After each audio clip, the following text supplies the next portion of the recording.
Okay, hello everybody. Welcome to the Course Creator Community Podcast. I'm super excited because I've got a very special guest on the other line, all the way from the USA, who just got married 9 days ago and who is in the middle of an election at the moment. And she's spending time to have this podcast with us. So, a little bit about this person. She is the expert when it comes to digital courses and membership programs, both on the membership construct on the course or membership construction side of things, and also the digital marketing side of things. Her company, Auxilium Virtual, supports and empowers business owners through strategic online growth, course and membership construction, and digital marketing. So without further ado, let me introduce the one and only Ms. Britney Thornton Homco. Britney, how are you? Hey, good. Thanks. So it feels weird to hear the name out loud, but yeah, I'm happy to be here. I'm Super probably excited. the first person to say it since the priest, huh? Oh, yeah. I've been signing it on receipts and stuff, and just going, I got to change my signature now. But it's started the new life. Well, thank God it's down there in the bottom left on that Zoom thing. Because as I was introducing you, I completely forgot your surname, and I was like, "What was it again?" But then I just read it down there and read it perfectly. So good to know. Brittany, I like to start all my podcasts off with a quote or mantra that inspires you or fires you up. Have you got one for us? I do. I do. My business coach says this a lot, and it's where focus goes, energy flows. And I Mm. love it because it's really short. But I tend to be somebody who I get distracted. Ooh, shiny penny. And so I have that on a sticky note here on my monitor because when I get distracted or I decide that I'm going to go down this path or create something, and I'm like, no, I need my energy, my focus to just stay in the right direction. Yes, love that. I'm a huge fan of that one myself. And the way I use it is if there's something that I want to grow, I'm like, cool, I'm going to put my focus in that. And then it just magically, it's like magic, right? It's Yeah. like, okay, got this thing I want to do. Let me just put all my energy and focus on it, and voila, it gets better. So I love that one there. Brittany, I'm going to hand it over to you. I believe you've got three secrets you want to share with us that are all about taking the overwhelm out of your digital course launch without the fear of launching to crickets or making costly mistakes. I'm going to hand it over to you. I'm going to sit back and I'll chime in if I'm curious or if anything needs to be said. But I'm going to hand it over to you. What are these three secrets? I'm curious. Yeah. So the three secrets were something that I noticed in my time working as a consultant, where I was a launch strategist, a consultant with actually developing the courses, and my clients would bring me on to help them from the get go, from developing their idea, validating it with their audience, creating the content, recording the videos, setting up their student portal, and then actually selling. And everything was pretty smooth across the board with every single one of my clients pretty consistently until we got to the launch part. And I saw the most confident women just fall into this pit of self-doubt and worry and stress. And I was like, okay, what's going on here? What are the common themes that I'm seeing where these women who, and I primarily work with women, we've had a few male clients too, but what is going on that these women who know their stuff, who are completely booked out on the one-on-one consulting and coaching side of things, why are they doubting themselves when it comes to creating a digital course and selling it? Because all they're doing is cataloging their knowledge and then putting it online and selling it in a recurring revenue model. It should be a piece of cake, right? Well, so I've got my notes here. So the first thing was that when it came to developing a marketing strategy, they felt like they had to be everywhere. They had to post all the things in all the places. And I think part of that is because we see and we hear a lot that people have to see and react and engage with your content upwards of 7+ times to be able to even want to buy from you, right? And that makes sense because there's a trust factor there. I know that if I go to Target or if I go to Under Armour, I'm going to get a certain level of quality from the products that they offer. But this guy down the street with a new bakery, I haven't tried his cupcakes yet. I don't know if he's worth the salt or sugar. And so we started looking at, okay, where is it worth focusing your effort? And I think that's really the first secret, is that you just need to pick one platform, especially when this is new to you. There's so much content that you're creating just for one platform. And it is true that you need to reach out and you need to be promoting the heck out of yourself. And people need to see you 37 times before they'll buy from you. I had a client who reached out to me after following me for 7 months and just finally was like, yep, okay, it's ready. I'm ready now. It's time. It was 7 months of that before she was willing to jump in. So it is true that you need to do that, but you don't need to do it on LinkedIn and on Facebook and on Instagram. Like, just pick one platform and own it. I think that's the key to that first success. 100%. Are you okay if I give my 2 cents? Yeah, go ahead. Yes. So I love that, and in every industry, because I help the fitness industry, personal trainers in there, also course creators as well. And everyone wants more clients, right? The first question I ask, all right, cool. What do you do on your marketing? And they'll tell me that I'm on Facebook, I'm on Instagram, I'm on LinkedIn, I'm on YouTube, I'm on Pinterest. I'm like, okay, but what's the strategy? I don't know. I just sort of post. It's like, it'd probably be better off focus on one, dominate that one. Cause let's use a Facebook group at the moment. We're live in this Facebook group now. That's a lot of work. You got to post, you got to reply to comments, you got to invite people in your group. You've got to, find people to friend request to ask them to be in your group. You've got to spend some time getting to know them in the DM. So you're not just spamming people with group links. You got to go in other group links and interact. Like, that's hard work. And if you got to do that, and then if you want to grow your Instagram as well, you got to put that same effort in there. It's a full-time job. And maybe if you know what you're doing, you can do it. But if you're trying to figure it out, like, you're just spinning your wheels. So I love how you've said that. Pick one, master that one. Okay, cool. I know how to use this one. Now let me go on and use this other one. So good tip there.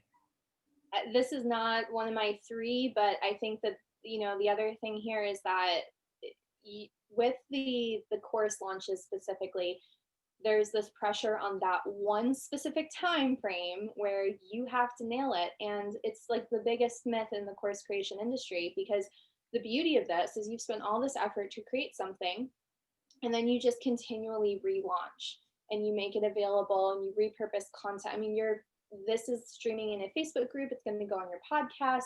I know you're going to repurpose it in other areas.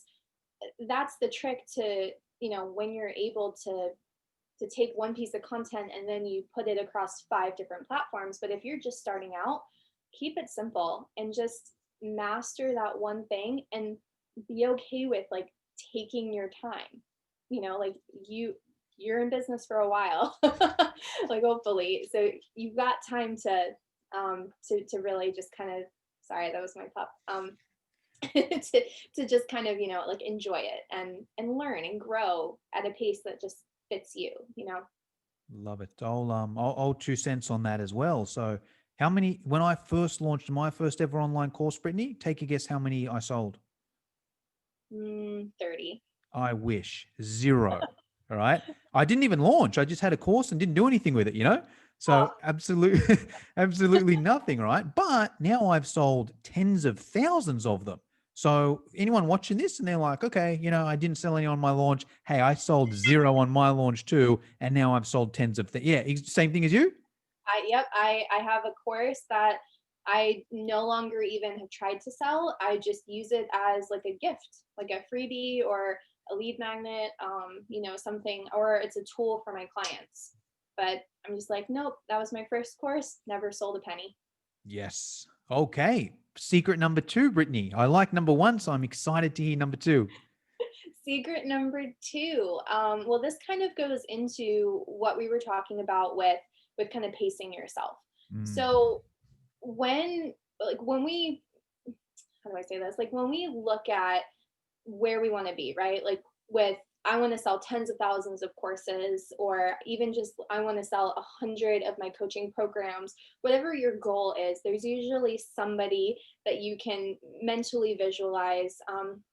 For me, it was Amy Porterfield, the Yes. course queen, right? And I looked at her and I was like, that one day, that's going to be my goal, is to get to that point. And at the beginning, I fell into this trap too, that I had to behave like Amy Porterfield in order to Mm, get Amy Porterfield's level of success. yeah. And we learn from mimicking. Like, that's one of the best ways that people learn. And especially when it comes to hiring coaches, you're learning somebody's specific method. And that's usually the method is, hey, I did this to get to this, so you should do this to get to this too. One of the ways that I pick my coaches is, are they teaching me a strategy, or are they teaching me like a specific step pathway? The strategies I love because it's something I can adapt to me and to my business. But if you're telling me that I need to go live 3 times a day, and I need to, send out an email to my list every single day, and I need to post these types of prompts, and you're going to give me templates, I back away from that because that's not who I am. Yep. My kind of example is when you were in high school, and I don't know if Bowling for Soup, I don't know if you've heard that band or if that's just an American band. No, yeah, 1985. Is that who that Yes, is? Yeah, yeah, yeah. I've heard one song of them. Yeah, yeah. I love that song yeah. because It's on my like Spotify. it, I love that. So it's the same concepts, like in business, in high school, in work, that you have these figures, right? The cheerleader, the football jock, the nerd, the brainiac. And in high school, when we don't know any better, we feel like, oh, we're only going to be popular if we're the lead cheerleader and the high school football jock, right? But in business, it's completely different. We have that mentality, but if you think about it from a perspective of the brainiac or the nerd or the chess mathlete, like, they can be cool and popular too. So when it comes to creating a digital course, what I work with my clients is, what makes you unique. I have a coaching client right now who today in a call told me that she got her brand inspiration from a video game. And if you know anything about women in video games, like, there's not a ton of us. But she's like, that's kind of where I am and that's who I am. And I'm like, go for it. Because at the end of the day, you're going to attract the people who are into that. And those are the people who are going to wholeheartedly lean in, and they're going to buy your course because you and they vibe, and like, it's just this tribe. So that's my kind of secret number 2, is that the more authentic your branding as to who you are as a person, the more successful that you'll connect with your audience, and the faster that you'll actually achieve that level of success. And in my case, like, I'll become the Amy Porterfield, or like somebody may sell courses and like hit that 10,000 mark or something like that. But they're not going to do it by being Jonah. They're going to do it by being Timmy or Jenny, and finding their own way to do that. And it's unfortunately like the longer, more complicated, less easy way, but it's also the more successful. Love it. I'll piggyback off that as well. I can't agree more. It's like, let me think of my 2 cents on this. So I guess there's multiple actually good points in there. I think it's good mentioning Amy Porterfield, because I think there is a good part of having that idol where it's like, hey, if she can do it, why the hell can't I? What she got that I don't. So it's good to have that motivation, or even show it's possible. Hey, someone else can do it. Maybe I can do it as well. But if you just try and mimic exactly what that person does, there's a couple things going on. Firstly, probably it won't be super authentic, but also you're never going to do Amy Porterfield like Amy Porterfield does, because she's Amy Porterfield. Not saying you can't be better or different or worse, but if you're trying to be her, it's not going to work. And even further still, even if you look at the numbers, I think Amy Porterfield's course is about $1,000, give or take. Is it? It's 2,000. Okay, 2,000. So, and I think she sold something like $4 million worth. Did you see that on her Instagram? What did she sell? 4 million in one launch? Yeah, a couple $1 million. And the thing about, not to get, sorry to totally, but Amy Porterfield's model is to do one signature launch a Mm, year, and she makes all of her money, or I would say the majority of it. She's got a few other offers on the table, but the majority of her money is made from that one launch a year. I have clients who launch every month. I mm, have clients who launch twice a year. yep. I have clients who, they launch 4 times a year. So your model may be different too, just based on your business model, not even just your personality. Yeah, I love that. Yeah, well, let's even piggyback off that a bit. So I launch every week, believe it or not. I got something like 30 different courses. Every week is a different one, and there's a few things with that. Firstly, it's like, okay, I can teach that model, which is different to Amy's model, right? So if someone's like, oh, just once a year, what if I don't? Maybe she's, and not saying hers is better or worse or whatever. It's just a different one. So it's like, cool. Here's one way you can do it. Here's the other way you can do it in terms of business models. And even back to, what was I going back with? So yeah, she made $2 million on her launch or whatever it may be. Because of that, like if you try and be her, you're not going to beat her at her own game, because she'll be able to make her course more affordable. Because if she's got $4 million or whatever it is coming in, okay, she's going to have assistants, she's going to have video production, she's going to have, everything just so much better. Like her $2,000 course is probably worth most people's $10,000 course. So if you just try and do that, you're going to be a poor imitation. But if you can find another way, okay, cool. Then you can compete in a different level. So I love how you've mentioned that. And I love how you've mentioned the strategy versus the steps as well. Because it's one thing to say, all right, this is what you got to do: 3 lives a day and, 4 Instagram posts. And, that's all right. I'm not saying it doesn't work, but what's the strategy? Hey, your goal is to get whatever it is, 100 emails a month, for example. Okay, Brittany, what are you going to, here's a menu. What are you going to do? What can you bring to the table? What can you do? Okay, I would do that because of this. I love that way of thinking. So very good point. Thank you. All Yeah. right. Point number 3. Yes. So the third one, I love this one. That's why I saved it for last, because you save the best for last. But the myth that the complicated and creative launches are only for the seasoned course creators is this whole podcast kind of is focused more on the newbie course creator, the somebody who is overwhelmed. And this is something that every single one of my clients comes to me, and as soon as they say, I just need some help, I need some guidance here. So I say, okay, great, I can give you that guidance. As soon as we start getting into the weeds, I hear that big O word every time. I get overwhelmed. The complicated launches, I don't think newbies should necessarily be tackling, but that doesn't mean that you can't be creative about it. Mm, One of the best launches that I saw was a guy in a membership that I'm in. His thing is Facebook ads. He teaches Facebook ads. He has a course all about Facebook ads, and he delivered the content every day for his challenge that was his launch via a Facebook ad, like a very targeted ad, so that instead of getting an email, you got an ad in your Facebook feed that gave you the content. And then after the ad would run at the end of the day, he would actually follow up with an email just in case he didn't see it.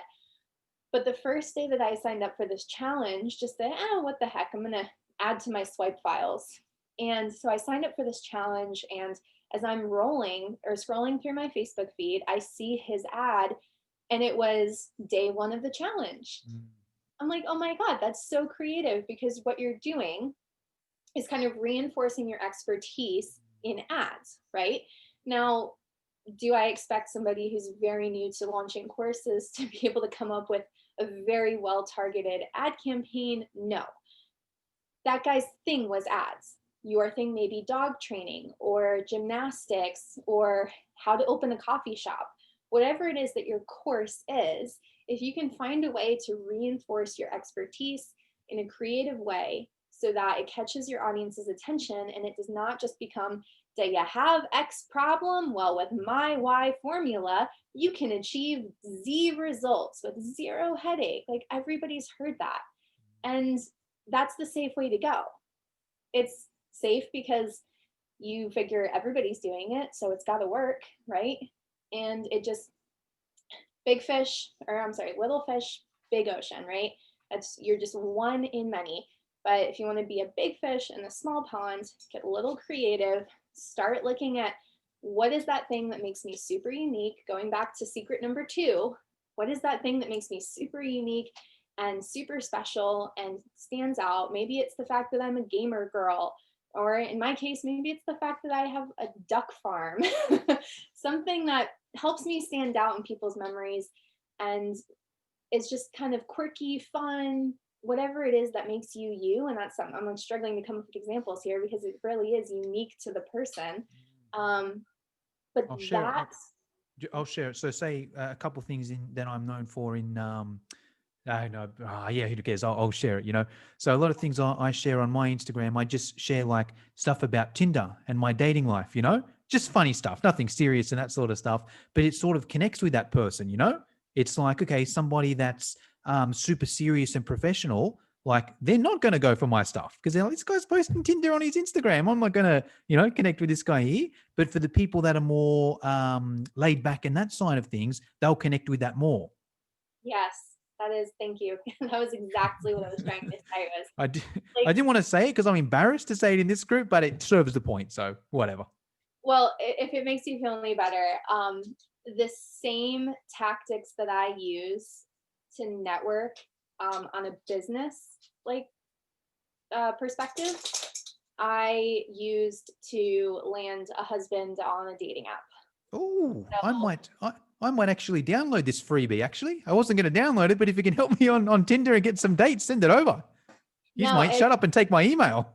no, it's like I literally I built a course called Networking Basics because there were so many, so many questions at the onset about how do I grow my audience organically? Like how do I and you know what? The same tactics I used to get from just texting somebody on a dating app to actually getting on a first date and like seeing that person in real life, the exact same tactics that I use to connect with somebody on Facebook off of a Facebook group or comment or on LinkedIn, and then either have them hire me or have me hire them in a business relationship because you're acknowledging and validating that they're human beings and you're being real. So, what you were saying about the Tinder thing, what you're really doing is you're letting your audience know that despite my massive loads of success, I'm a real human being and I'm approachable and I'm like, you can connect with me and you can work with me and it's going to be fun and laid back because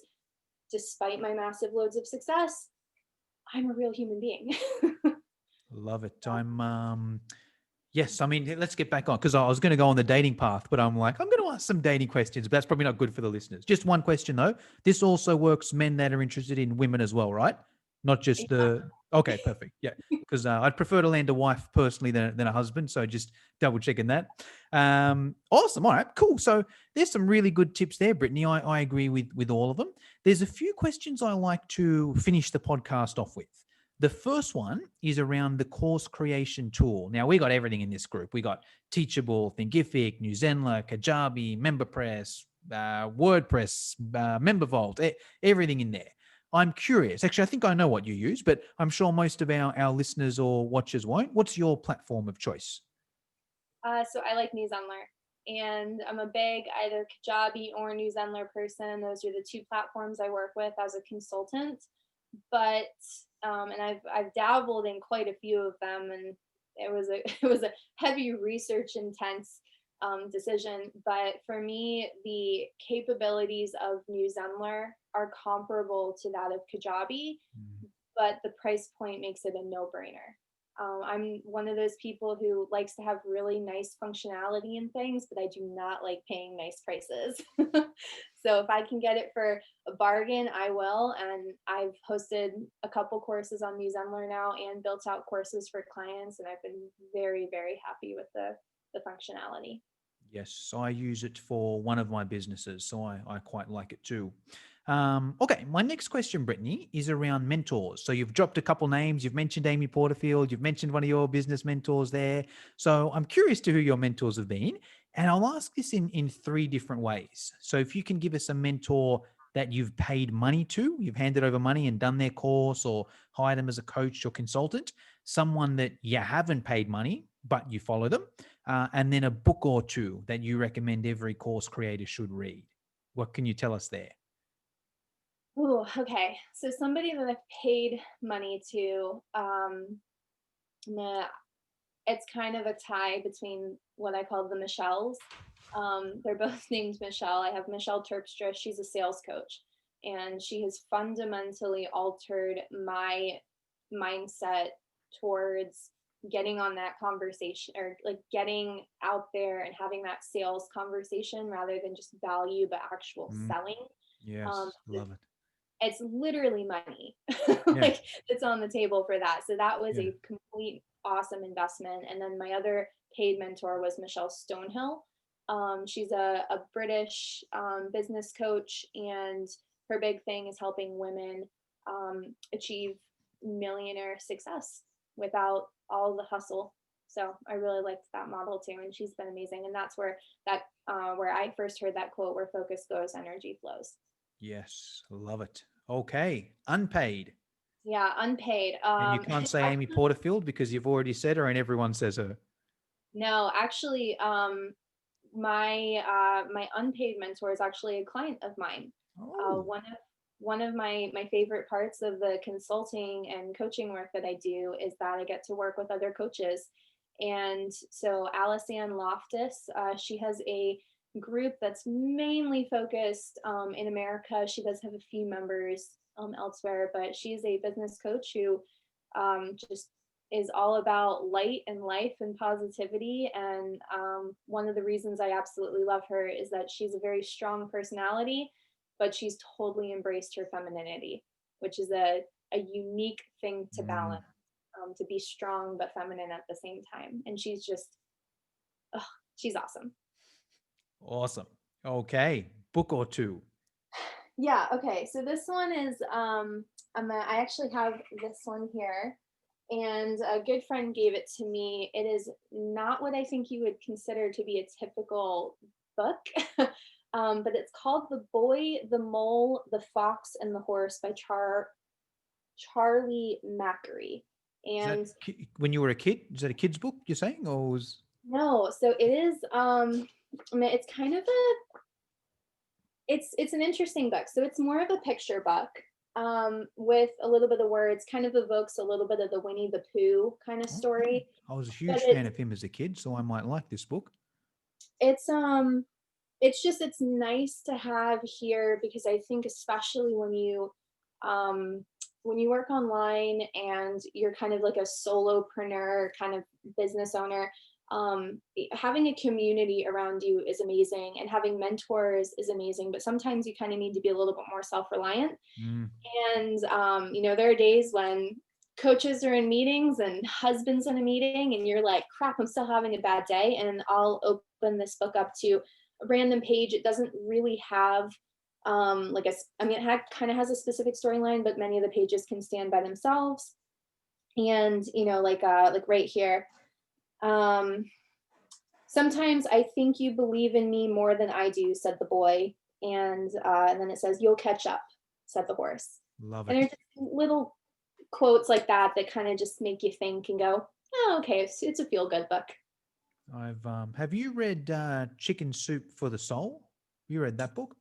I did when I was a kid. I like gobbled those books up. Okay, yeah, yeah. Because I read a similar book for that purpose too.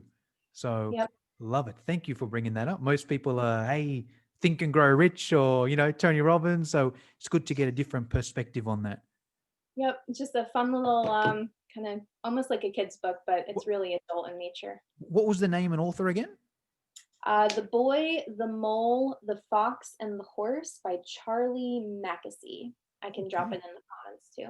Yes, sounds good. Okay, well, hey, Brittany, I've had an awesome time talking to you here. I'm sure everyone watching this, listening to this has as well. Where do we go to hear more about you? Do we follow you on Instagram? Do we add you as a friend on Facebook? Go to your website? What do we do? Yeah, I would love some more Facebook friends. So if you are interested in connecting more, or you just kind of want to follow, I post dog, cat, duck, and chicken pictures as well with all my marketing tips. So if you like animals, just hit me a friend request. Awesome. So if you're watching on Facebook, I've tagged Brittany in this. Just add her as a friend and go from there. If you're listening on the podcast, I'll put a link to Brittany's Facebook in the show notes. And I believe you've got a free download covering pretty much what we talked about today as well, Brittany. I do, yeah. So if you're interested in that, I can send you the link or you can distribute the link or Yep, we however. will. So if you're watching on Facebook, just comment PDF down below and me or Brittany will get that over to you. If you're listening on the podcast, go to the show notes and we'll have a link in there. Does that work with you, Brittany? It works great. Awesome. Well, hey, that's pretty much all I wanted to get through today, Brittany. Is there anything I should have asked you but forgot, or is there anything you want to finish us off with? No, I just want to kind of wrap it up with thank you so much for having me on the show. It's been a pleasure. It's been a great experience kind of watching you grow this group and this community and seeing people from all around the world. I can't wait to go back in and read the comments on the Facebook group to see what people responded to. But yeah, thank you so much. It's been a pleasure to chat. No, thank you. So